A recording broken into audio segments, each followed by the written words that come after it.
Hello and welcome to the Wise Why. This morning I am joined by an amazing lady called Sally Green.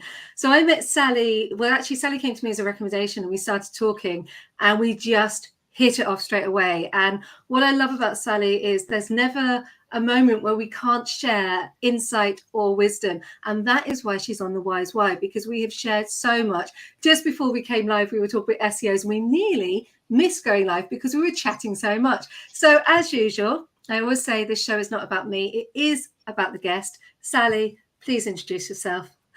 Hello, everyone. It's just a joy talking to Kirsty because, as she said, she kind of inspires ideas and thoughts and inspiration. So it's great. So I'll just tell you what kind of ideas and inspirations I'm inspired by. I'm Sally Green and I am a marketing consultant, but I'm not the balloons and wallpaper and the exciting end of it. I'm going to make myself sound really dull, although I'm not at all dull. I am the strategic marketeer. So I am going to give people a really strong foundation, which has got budget, schedule, process, sitting underneath everything you do to keep it going in the right direction so that you've got a really firm foundation to go berserk with your marketing, because the ad hoc bits of marketing that people have a tendency to do almost certainly don't work.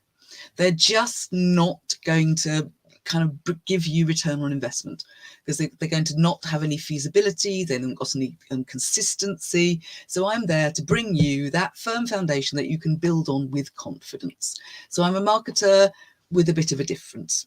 I love that. Can we talk a little bit and touch on the strategy? Because that is exactly what we were just talking about before we came on air. I was talking about sorting out SEOs and combining and making sure that you're using that keyword in everything. And a year ago, I didn't know that. So I'm intrigued by the strategy because you're right. We throw mud at the wall. I've got people who come to me and they've spent 25, 30,000 pounds on marketing and they've had no return of investment. And they've literally kept, I always say, stop burning your money. So can you explore a little bit with me about strategy? Because I think it's really important. I think what's really interesting is that if you ask most people, hello, can I see your marketing strategy? They will immediately get a really blank glaze over their face. And they're either thinking, oh, I haven't got one, or they're thinking, oh, yes, I did one of those 2 years ago. I wonder where it is. And they don't look at it. They haven't tweaked it. They haven't thought about how it's working. And a strategy is not a plan. It is something which is deeply tied to your business strategy.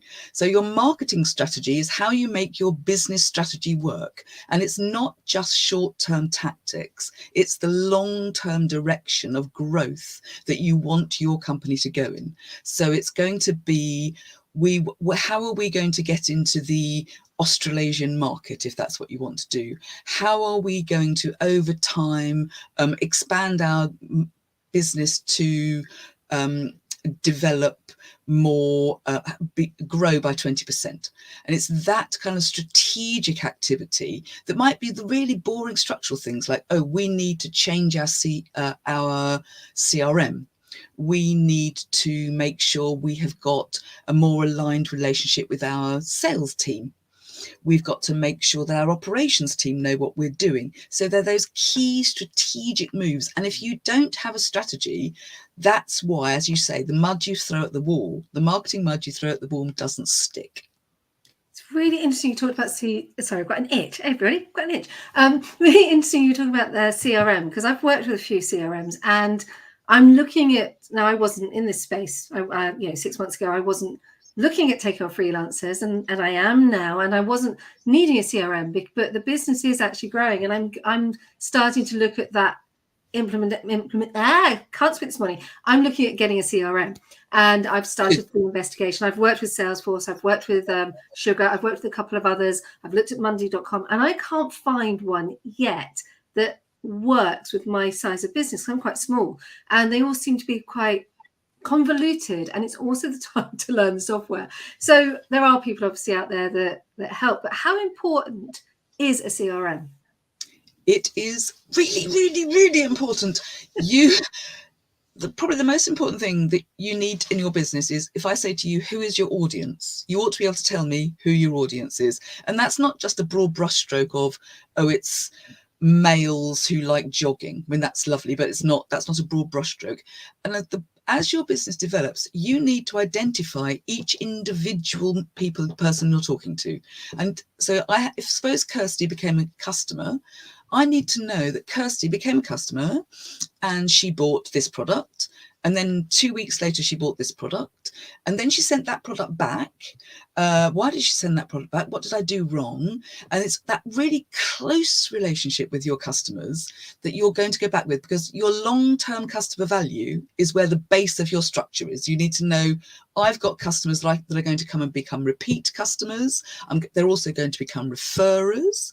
They're going to become people that I can trial new product on, perhaps. So your customers are more important than anything else, and you need to know everything about them, and you need to know every single touch point you've had with them. So every email you've sent them, every invitation to a webinar you've sent them, and everything they've done back with you, so that you can segment your audience and do really nice niche bits of marketing to key customer segments for yourself, because it makes them much more powerful and you spend much less time. You don't want to just spend your whole time doing great big marketing campaigns to all of your customers, because it's expensive, time consuming. You'd be much better to do multiple little marketing campaigns to little niches of your customer base.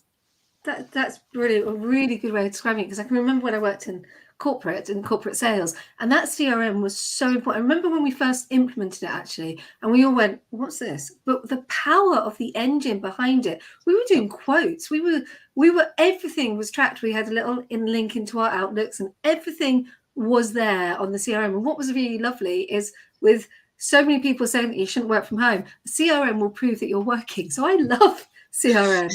It also means that you and your sales team and your operations team and your customer service team all have the same view of the customer. So the customer starts having trust in you. So that if a customer phones you up with a complaint, they're going to get the same story from everyone. Or if they phone you up with a question, they know, or they may be phoning up with their third question, and they're going to get the same answer, because a person can go and look at the CRM and say, oh, they were told X, Y, Z. And so everyone knows exactly the same view of them. It's brilliant. So where and how did you set up? I'm intrigued by you. Oh, by me. I've got a big corporate background. So I was a marketing director for a publishing company, and I traveled the world and did lots of exotic things. And then I thought, actually, it's very nice traveling the world, but I don't want to do that anymore. So I took a kind of career break for a while. I was away for 2 years, and I just went and looked at the stars and read poetry and did imagination things. And then I thought, oh no, I've got to earn some money, but I don't want to be part of that corporate world anymore. And I thought, actually, what I enjoy about marketing is helping people do it themselves. I don't want to do it for them. I want to help them do it themselves. That's why I enjoyed running marketing teams, so that I could make the team understand what they were doing. So I guide them into what they were doing. I thought, actually, that I can do that with my corporate experience to individuals. So I then just started very small, doing little tiny bits of strategic development and advice to really small SMEs. And then I started getting contracts with bigger corporates to kind of pull marketing teams together and keep them on track and give them purpose and give them a structure. And then I started being pulled into align businesses, so make sure that marketing, sales and operations, and indeed their brand, were all working in one single alignment. So they're all going in the same direction. They were using the same targets, the same goals, the same KPIs, and they were all actually working together to the same end. And I love doing that, and that's now what I do. I work with companies to build them these strategies which will align their companies. I love your passion. I love the way you talk about it. What sounds like a really normally boring aspect of work, you make it sound exciting and thrilling. And I really like that, because it's like I'm going, oh, and my brain at the moment is firing off on so many different areas, because I'm going, oh, I remember doing that. And yeah, I remember doing that. And like you, I was in the corporate world. Before that, obviously, I was an actor. But yeah, corporate world, I don't know if I could return to it, because those 2 years that you had off, it's a bit like my time off when I was with my daughter. That creativity, that freedom, the thought process that came in, particularly that break I had after leaving the corporate world and COVID and having to return back to being a mum. And, you know, there I was baking cakes and painting and goodness knows what else. And I've rediscovered that creativity. And I'm just interested in that break. What was the thing that you took away from it? What was the one, if you could think of one thing, or maybe two, that really resonate to you still to this day from that 2-year break? Because that's really important.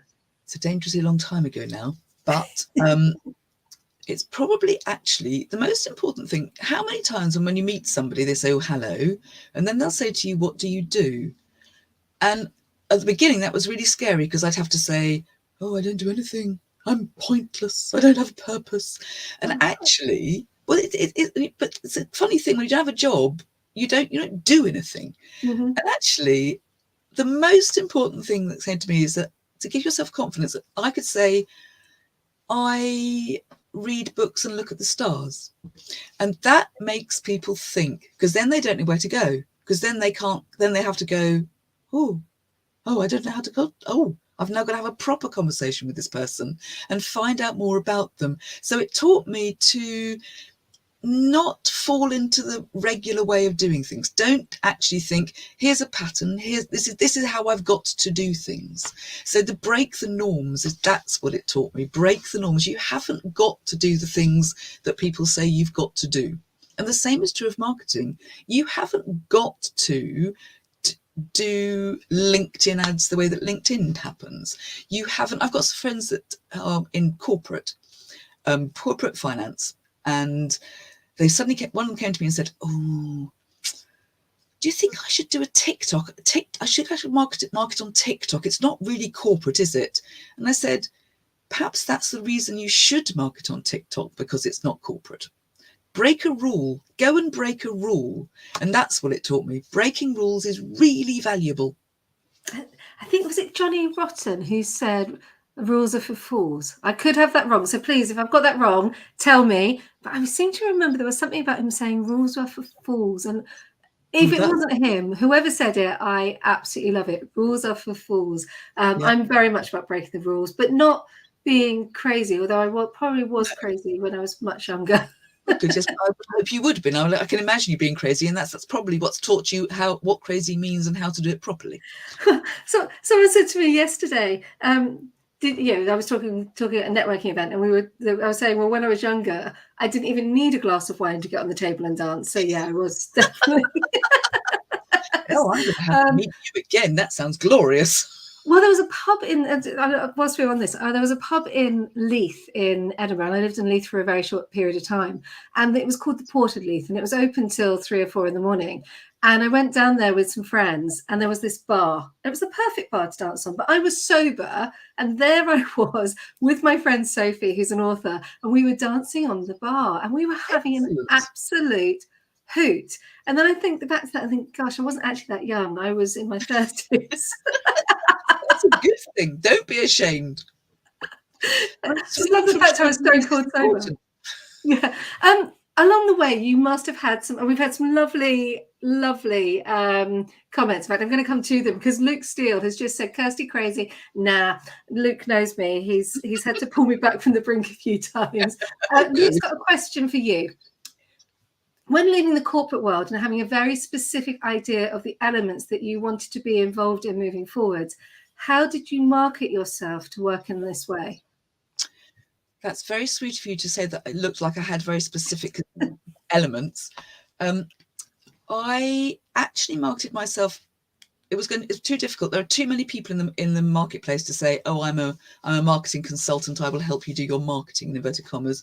So I felt I had to choose a specific part of it, which I wasn't seeing.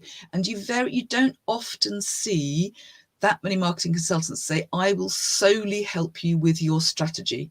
You will get a strategy out of me, not the tactics, not the social networking. I will help you find ways to do that. But I marketed myself as a kind of, I went for very, very niche marketing, because it kind of puts you outside the main route of things. It's not easy. And I did end up doing both. So I did a bit of helping people do their LinkedIn, etc., to make money, because to a certain extent you have to make money. But I made myself a kind of very specific strategist, partly because that's what I'm good at and like doing. And I'm not terribly good at, I'm not a brilliant social networking marketer. It's not what I do very well. I know lots of people that do, and I can find you people that do it very well. But I thought, actually, I want to do the thing I'm good at. And I specifically looked for the thing I'm good at, and I'm quite good at doing strategy. So I now help people do strategy. And I think that's really cool, because we were talking about that again before we became live, because I've worked out what I'm really good at, and that is coaching people to come on camera, to do this interview technique, to just actually feel comfortable, confident, and I'll empower people. The other side of the business, I can freelance that out, because actually my clients come to me needing one bit, which I do, but they also need the other bit.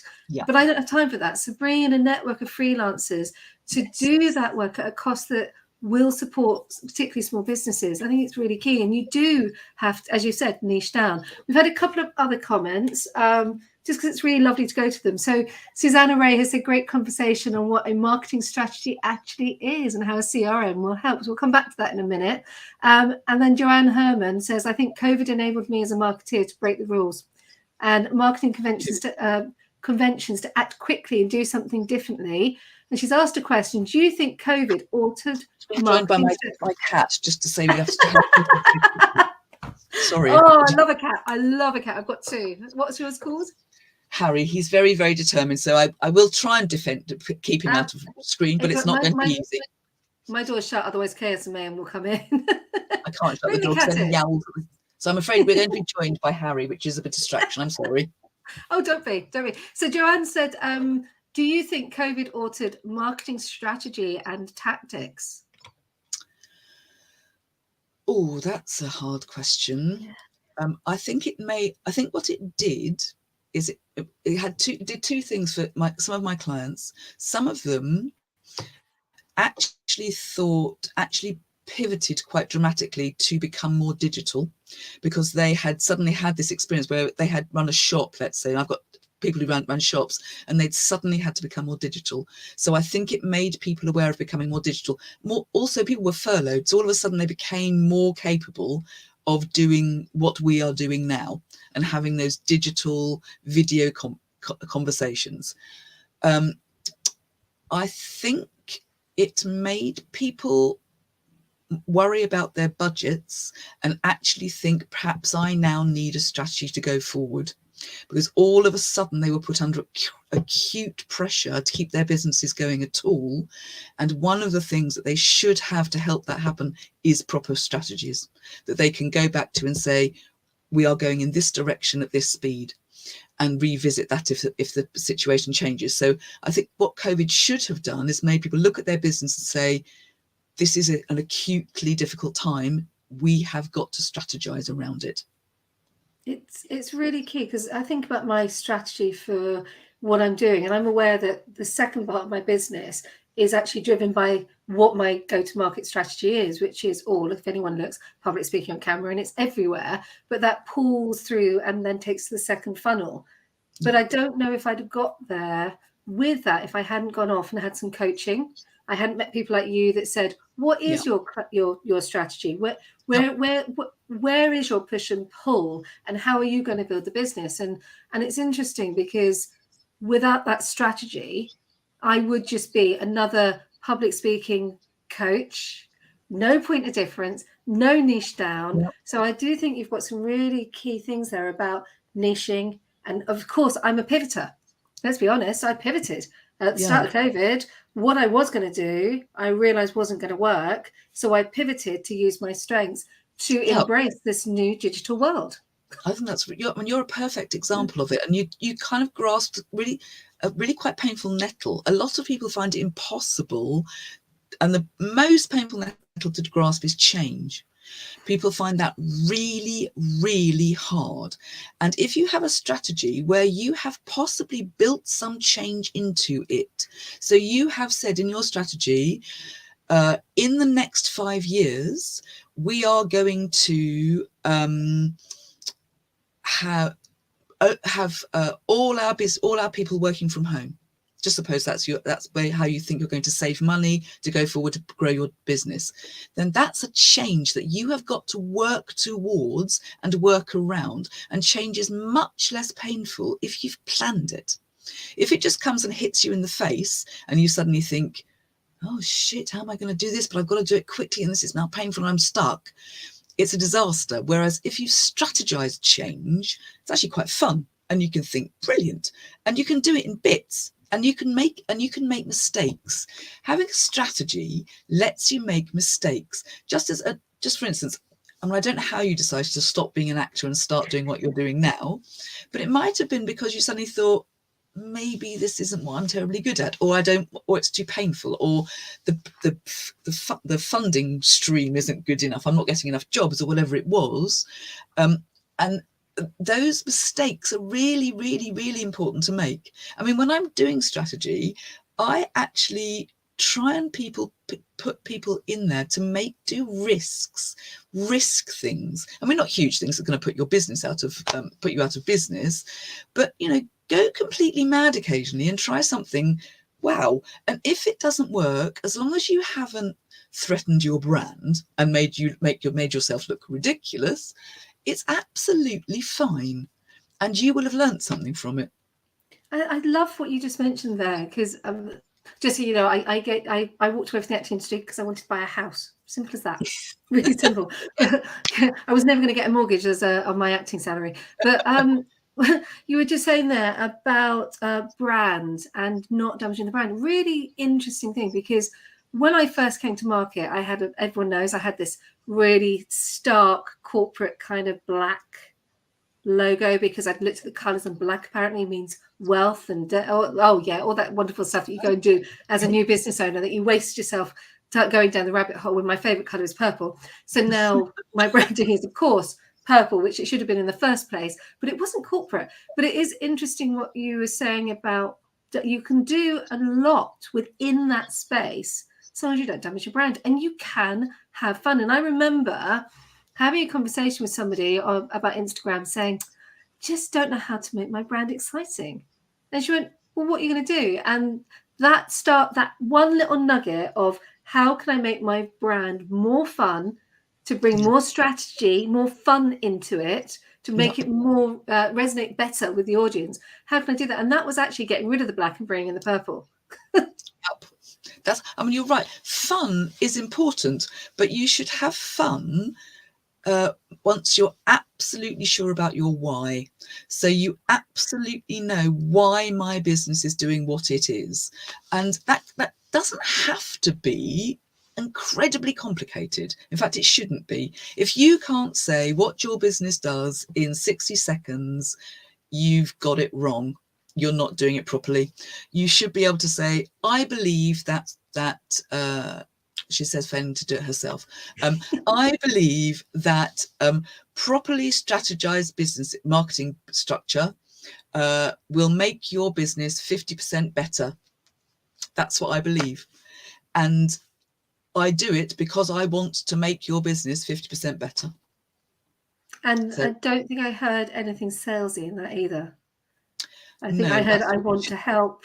I want to, this is what I love. I think that's what I heard. I didn't hear, because I'm just thinking about the elevator pitch and how I kind of feel that the elevator pitch has had its day, because people stand up and they just suddenly pitch, whereas it should be an elevated conversation. What's really interesting is, that's really interesting you're talking about elevator pitches, because elevator pitches should never have been salesy. Effectively, you've got to imagine you've got into a lift and you've suddenly met your managing director, and he's the one person you've never spoken to before. And if you sell something to him, he's too busy. But if you say something interesting to him, like, do you think, you could say to him, don't you think that if the business was aligned, we'd be 50% better? You might make him go, oh, yeah, hang on, what? You've got to stop people and make them think. That's what an elevator pitch is. An elevator pitch has got to make people not want to get out of the elevator. Yeah. Hence it's why the elevator pitch. We're having a busy, good old morning this morning. We've had I had another question from Joe, which I'll come to in a minute. But Gillen, I love Gillen. In fact, we need to catch up, Gillen, because I had an idea for you. He says, absolutely agree. You have to take risks to make gains. And I think that is so true. Gillen is really one of those brave people out there. He's also a brilliant videographer. And Joanne says, another question, any good books or key influences in strategy you'd recommend, as well as yourself? Oh, obviously, there is only me. I'm just going to turn around. So if you bear with me for a second, because I have got a good book right behind me. Bear with me for a second. Damn, I've just got to find it. I'm loving this conversation. I think people don't realise what it's like to go live. Last week I had an absolute, not a nightmare, but poor Brad. He couldn't come on the show. He couldn't visually come on the show. And I just love the fact that you're going to your bookcase behind. And this is what live is about. It is not about being on camera and being boring. Just so everyone, whilst you're looking for your book, just so everyone knows, going on camera, you should be natural. You should be just who you are. Yeah, again, we'll have a catch up. So I think Sally's going to find this book, and then we will get back on track. But I just love it. What you should do is have your books in alphabetical order and organised, unlike mine. Right, I've got 3 for you. One is this one. Oh, hang on. This one.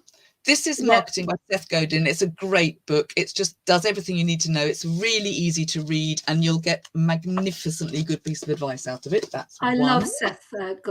Is it Godin or Godin? I love him. I have no idea how to pronounce his name. Yeah, I went on a Streamyard thing a year ago, and oh my goodness, he and I feel the same about just do it on camera, and it will go wrong, so just do it. And brilliant, man, brilliant, absolutely brilliant. Absolutely. This is another one that, boy, does this teach you things about what your brand is. This is called Build a Brand in 30 Days, and this gives you some really good actual do this, do that, and it kind of makes you think about your audience more than anything else, because people don't think about their audiences enough when they're thinking about their brand.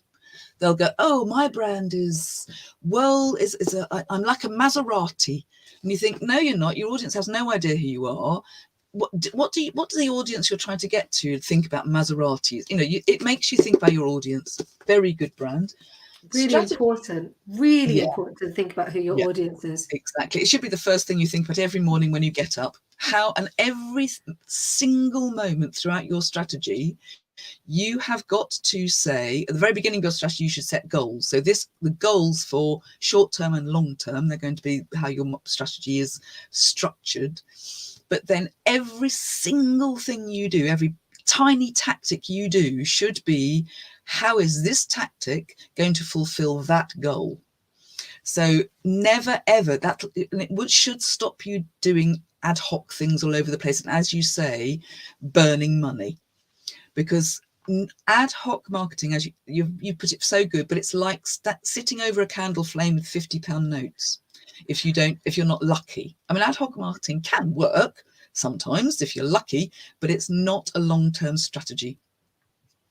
And it will just on that. I did a lot of guerrilla marketing because I did events, and guerrilla marketing is different. And I think this is where there gets this confusion.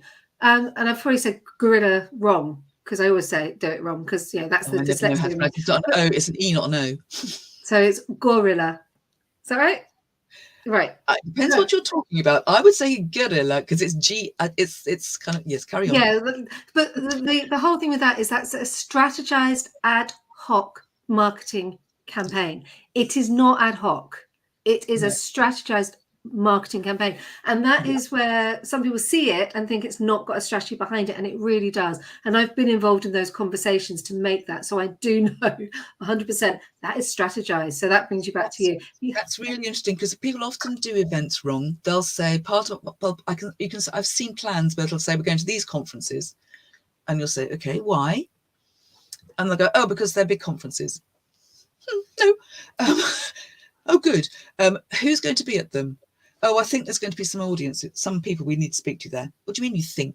unless you know. And it's all those things people get very excited about. People being seen is important, but you've got to make sure you're being seen by the right people and that you manage to talk to the people at that conference that are the right people. So events is one of those really grey areas that unless you get it right, you can waste lots of money on. Really good advice there. And your third book, Sally? Oh, sorry, this is slightly messy. So everyone should read this because this will just make you feel better.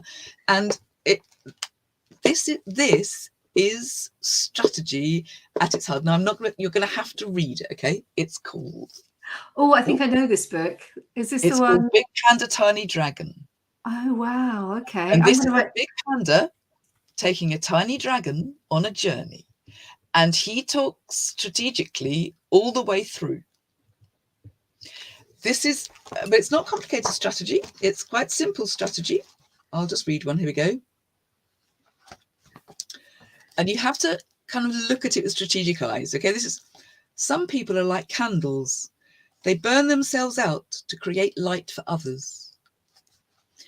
And it could be that your marketing team is doing that. Wow. But they shouldn't be burning themselves out. If your marketing team is working 24 hours a day, 7 days a week to produce leads for the sales team, and the sales team never come back to them and say, brilliant, what can we do for you? Your alignment strategy is wrong. Brilliant. That is absolutely brilliant. Wow, that takes me back to a book that I haven't touched for a long time, and it's more of a hippie book, but it did change my life. And unfortunately, the guy who wrote it's dead now, I believe, and it was Twisted Fables for Twisted Minds by the Barefoot Doctor. Oh wow, I'm going to read that. Twisted Fables for Twisted Minds. I genuinely love that book. It is was given to me by actually my ex-husband, who is a good guy, and yeah, it was. Changed my life. It also made me walk out the marriage. So sorry there, but the marriage was he was a good guy. There were issues, but it was time for me for us, and I'll say that it was time for us to part. But and it was important that we did because we'd become toxic to each other. But that book really helped me realize about toxicity and what we put out in the world, and it really changed my life. So I have loved where this chat has gone. This is where you get to ask me a question. This is where you get to turn the tables on me. I've loved it. So yeah, anything you want to throw at me, and I will try my best to answer it because I never know what you're going to throw. What do people get wrong about being on camera? Because I'd spend all my time telling my clients, you have got to have a video on your website for lots of reasons, because I do genuinely believe it builds more trust more quickly. It keeps people on Google for longer if you're any good at it. It keeps you on a website for longer if you're any good at it, and it increases your SEO. But what do people get wrong? So the first thing they do is they think they've got to write a script. They've got to structure and strategize what they're going to do on camera. They forget that actually what they do every single day is what people want to see. So yesterday we were talking to a guy who's an installer, and we want videos of him in his van and outside his van going on the job, because that is what he does. So they overthink, they overplan, and then they talk themselves out of it. Is the first thing people do, is they really think it's got to be this, when actually you want to strip it all away. You want to strip and strip and strip. So less is more. Less is much more powerful when it comes to going on camera. And the other thing they do is they won't look away. So they do this. It's like, oh my goodness, I have yet to work out. Well, I know where it comes from. There's a lot of people on social media who go and talk to the camera like this, and it's intense, and it doesn't allow the audience to breathe. It doesn't allow the audience to make up their mind if they like you or not. And the biggest thing, the next thing is they waste those really important 3 seconds, because on camera you've only got 3 seconds before people scrolls by. It's not 7, it's 3, and they waste them. They're going, hello, I'm Kirsty and I'm going to talk. And so you've got to come straight in, and this is a golden nugget. You've got to come straight in with your hook. That's a brilliant piece of advice, because I would always have done exactly what you said, which is wrong. Hello, I'm Sally, blah, blah, blah. You've lost them. So if you look at my videos on YouTube, you will see the last one was "We all and are." You've got to come straight in with that hook, because otherwise people will not watch. And the average video is only really watched. The Wise is different, but most videos only watch between. So it's 3 seconds, then it's 10 seconds. If you get to 10 seconds, well, if you get to 30 seconds, my goodness, that is incredible. And if you get to 30 seconds, they'll probably watch to the end. But most people drop off by 10 seconds. So 3 seconds, 7 seconds, 10 seconds. If you think about that, it's gone. So you've got to come in hard. Interesting. Yeah, no, that's amazing. And because that's really interesting, because actually you will stop if someone says, I believe honey is better than treacle. And then you're thinking, what's that got to do with marketing? Your brain goes to why. Yeah, why? Absolutely. Exactly what you said on the lift with the elevator pitch. You know, there is that thing where if you can get somebody to think, and then this is called the Wise Why. There's lots of reasons. I don't like the question why, because you should never ask anyone it. But if you can get somebody to think why, you're there. Yep. That's exactly right. So this has been brilliant. I have thoroughly enjoyed this conversation. We've got Joe's just said, love that. Some great takeaways. Elevator pitch, keep them in the elevator. Thank you, Sally and Kirsty. Sally, thank you. This has been a total joy. Me too. I've loved every second. Can I just very, very briefly say that I run a podcast called Marketing Meanders.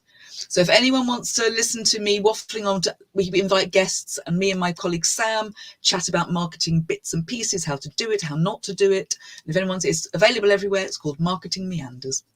Can you drop that into the chat? And then when this is gone, streamed live on YouTube at the same time. So can you drop that into the YouTube as well as a comment, so people can know where to find you?